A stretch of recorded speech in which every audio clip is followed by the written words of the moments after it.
Student, welcome to our physics discussion, that is physics in a smart way. Today, we consider another issue in vector in the format of a question, but in fact, this is a theory and the result or the conclusion that you get will be helping you in a serious way in your further course. So, without any preamble, we are considering the question or the issue that says n number of vectors,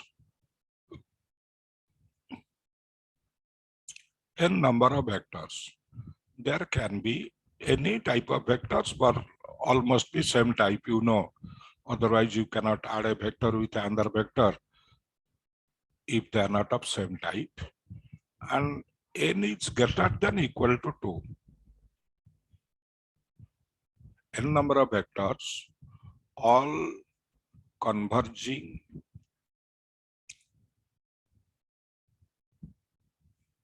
or diverging,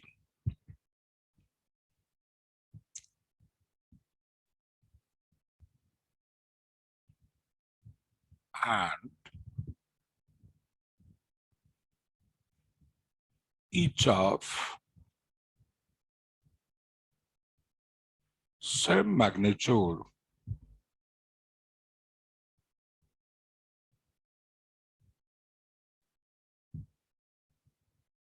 are added.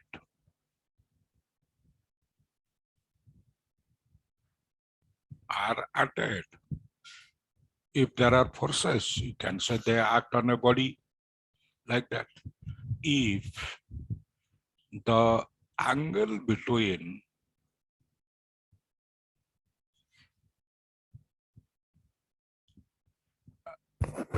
consecutive consecutive angle between any two consecutive vectors, you may write nearby, you may consider nearby vectors. It's same. Find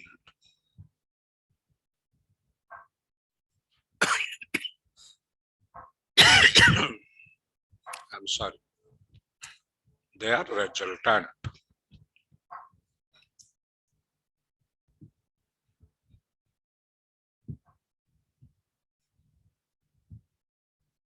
Find their resultant. I am repeating the question again.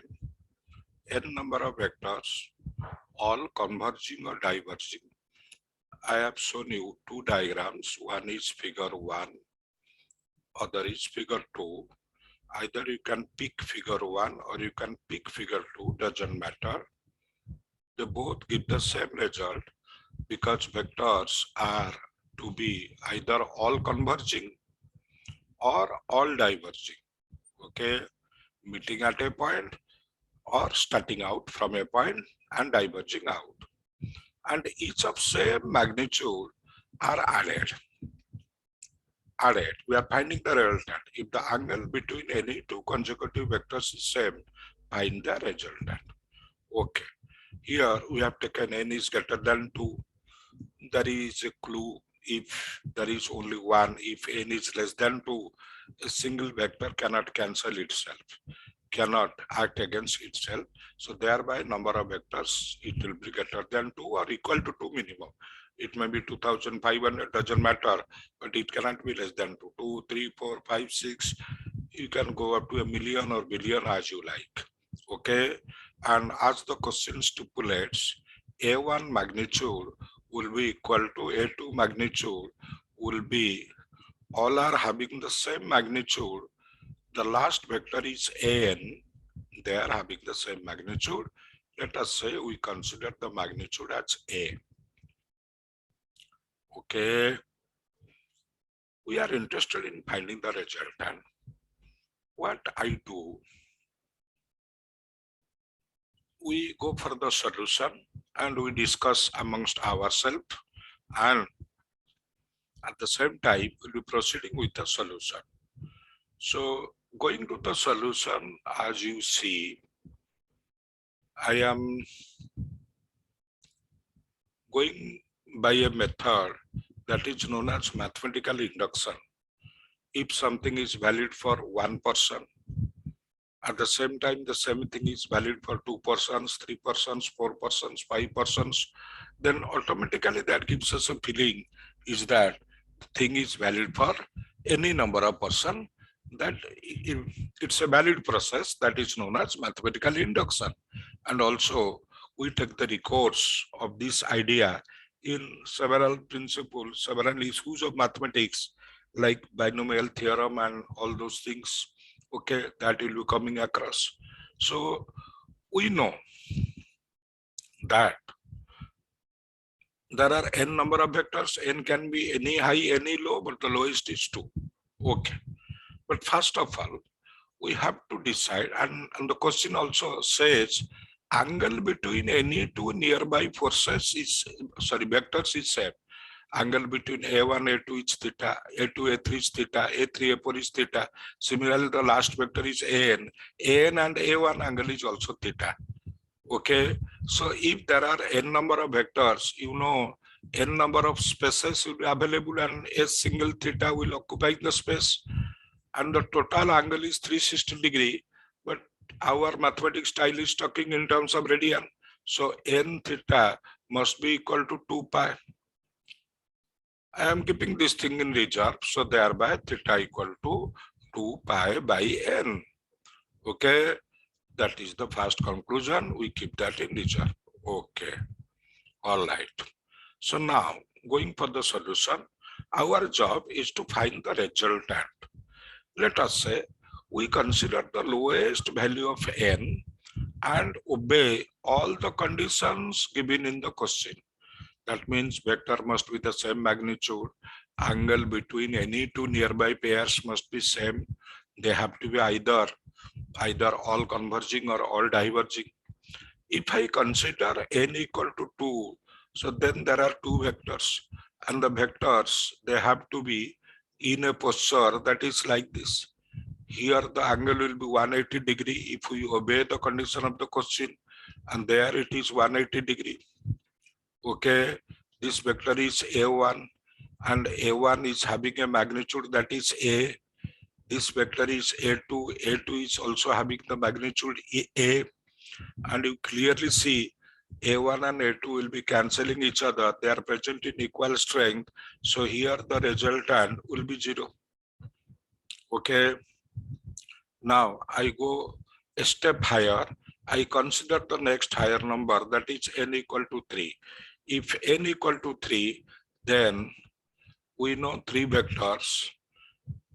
We may not brand them as A1, A2, A3 to save time, but you know all the vectors, A1 is having magnitude A, A2 is having magnitude A, A3 is having magnitude A, and because this 360 degree will be divided into three parts, we know each angle must be 120, 120, 120 here.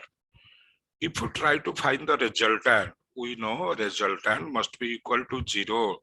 Either you try to join the vectors head to tail, head to tail, head to tail way. In that way, you'll be getting the closed figure. And we know if the vectors themselves, they give you a closed figure, resultant is taken as the side of the diagram, maybe a triangle, maybe a quadrilateral, maybe anything, as the remaining side which lies open, and that is from the tail of the first vector to the head of the last vector. And because here tail of the first vector and head of the last vector, they are merging.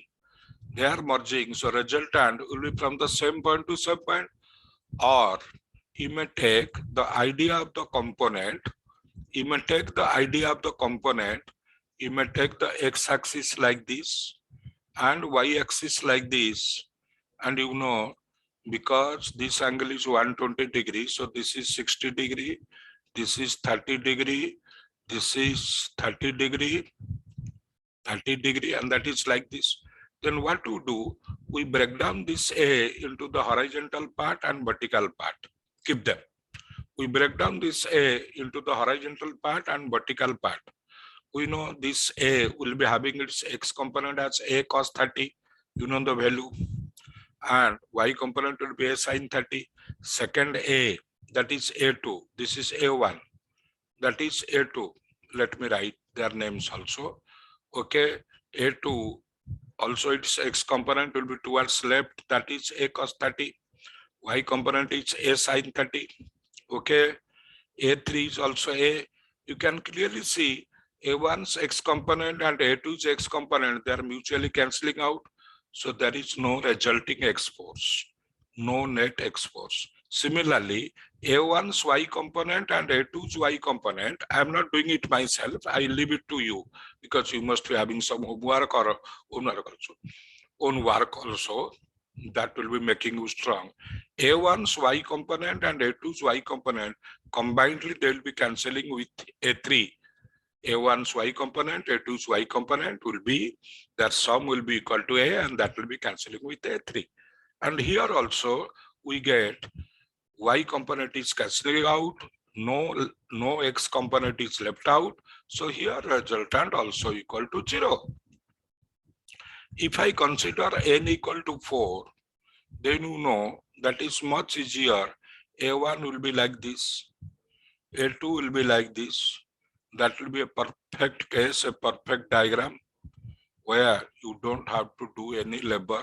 A3 is like this, A4 is like this, A4 is like this, and you can clearly see all of them are having the same magnitude, 90, 90, 90, 90 between them.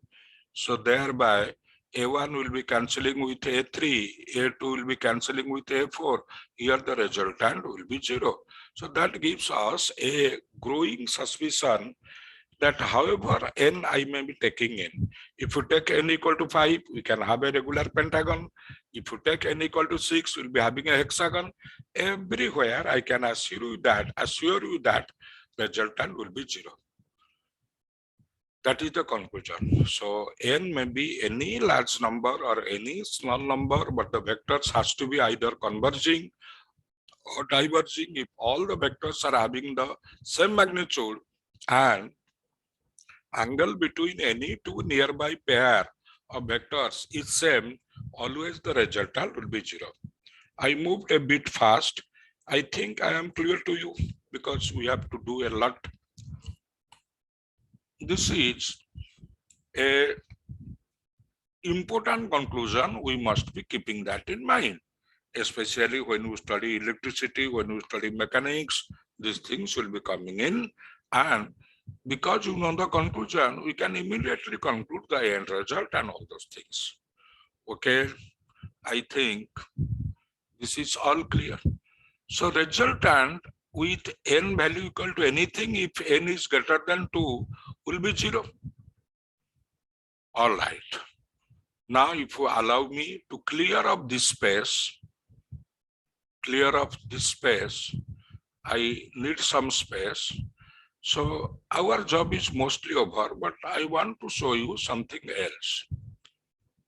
If n is greater than 2,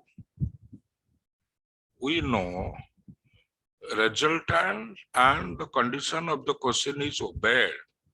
You can refer to either figure 1 or figure 2. We know that resultant will be 0. If resultant will be 0, if I am talking in component style, resultant's x component as well as resultant's y component must be 0. Okay. Now think about the fact, what is resultant's x component? We know resultant's x component is nothing but your sum of all x component of all the vectors. But when I say sum, that is algebraic sum. Similarly, resultant's y component means sum of all y component of all the vectors. We know it clearly. Okay.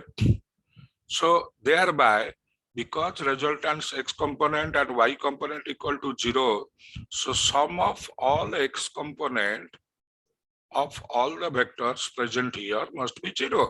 Sorry, I'm sorry. I have written F, there must be A. So sum of all x component will be equal to 0. I am writing that as sigma x. But if I put down their sum literally, you know, A1, one thing is left out. Let me complete it.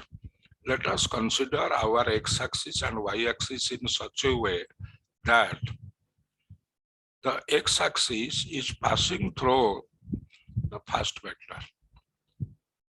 Passing through the first vector. So then y-axis will be in its suitable position.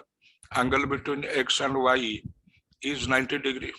Similarly here, the x-axis is passing through A1. Similarly, y-axis will be as it is. It has to make an angle 90 with x. We know the selection of x-axis or y-axis. It is as per our own sweet will. But angle between x and y should be 90 degree.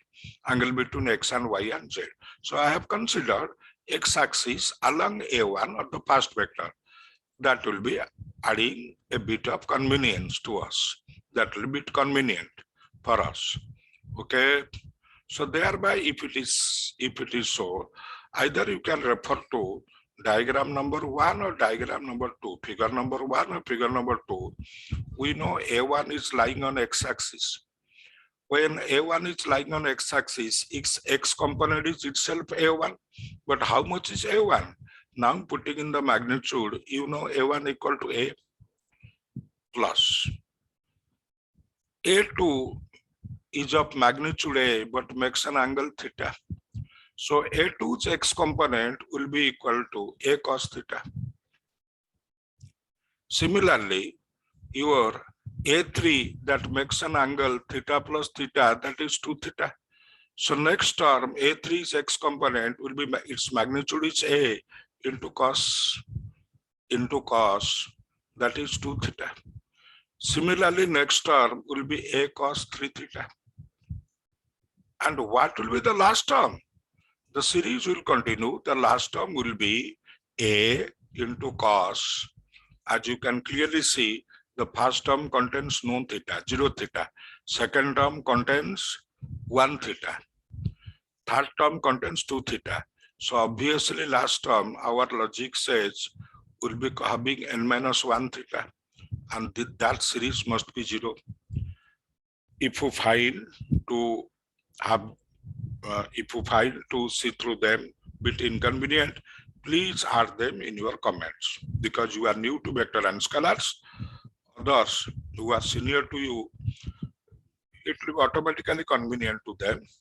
So I am not bothering on them. They can understand, but you are a newcomer.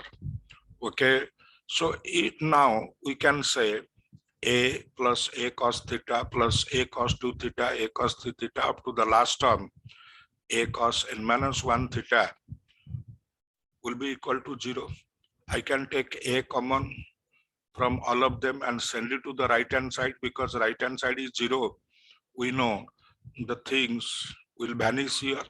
So the remaining term will be 1 plus cos theta plus cos 2 theta plus cos 3 theta.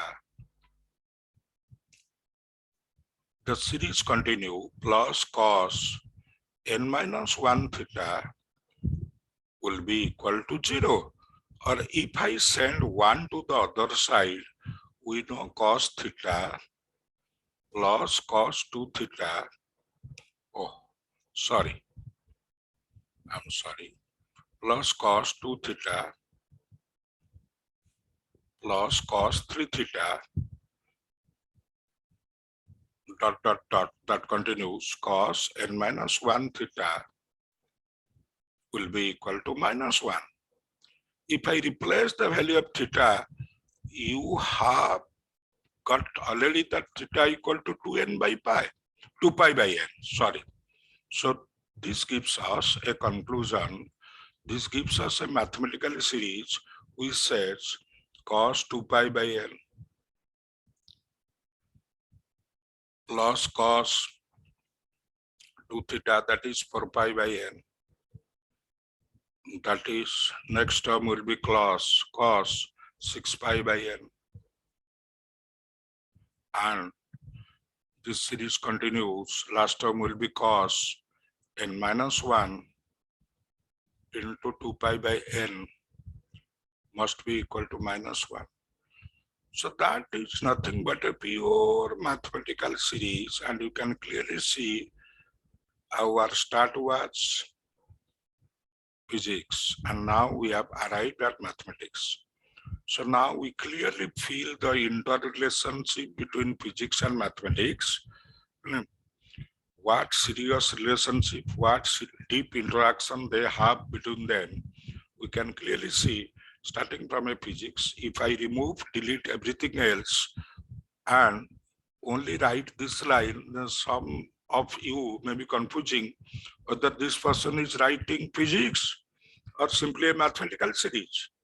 If I delete everything else except this, answer will be straightway a mathematical series. So you can clearly see the interrelationship between physics and mathematics. Okay, but a bit is left out. That is, we have considered the x component only. If you consider the y component, then you know the y component of the vectors, just like you say, sigma or summation of all x component will be 0. So similarly, sigma y component will be 0. Sum of all y component equal to 0. Okay. Then if you start adding the y component, that implies we start with a1. A1 is a pure x vector. We know, you must have gone through some self-study. If a vector is perfectly lying along x-axis, its x component is itself and its y component is simply absent. You can use our cos theta, sin theta policy, and you can clearly verify yourself. Okay, I'll be reluctant to help you, and if I help you, then I am making you lazy. That is not advisable. So A1, because A1 is lying on x-axis, its y component must be 0. A2, which is of magnitude A, makes an angle theta with x-axis. So its x component will be in cos, y component will be sin. So that will be how much? A2's y component will be A sin theta. A3 makes an angle 2 theta with x-axis. So that will be having a y component. That will be having a y component. Okay, that is A. I'm sorry, it got stuck up somewhere. My pen got stuck up somewhere.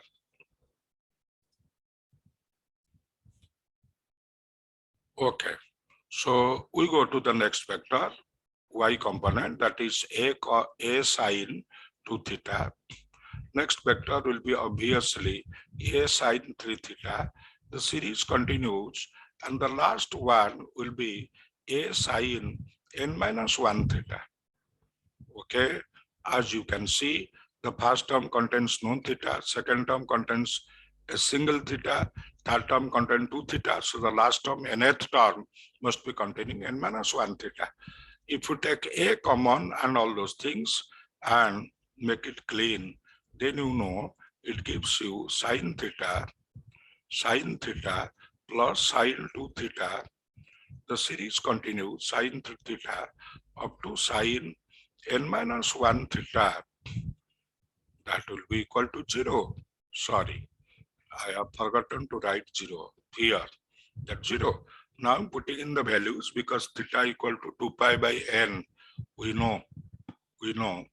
So that gives you a series that is sin 2 pi by n plus sin. Next term is 4 pi by n. 4 pi by n and The next term will be, my marker is regularly getting stuck up.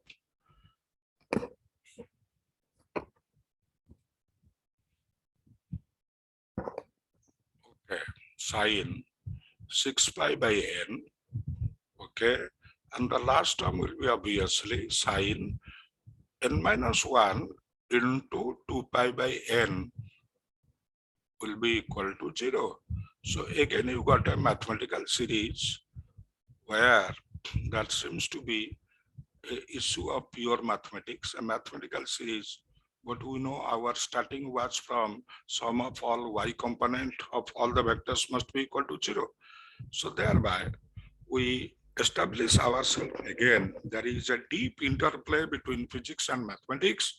One must be careful or cautious of all those things, and many beautiful things like this can be found out if you are a bit interested in all those things. So, okay, let us stop here.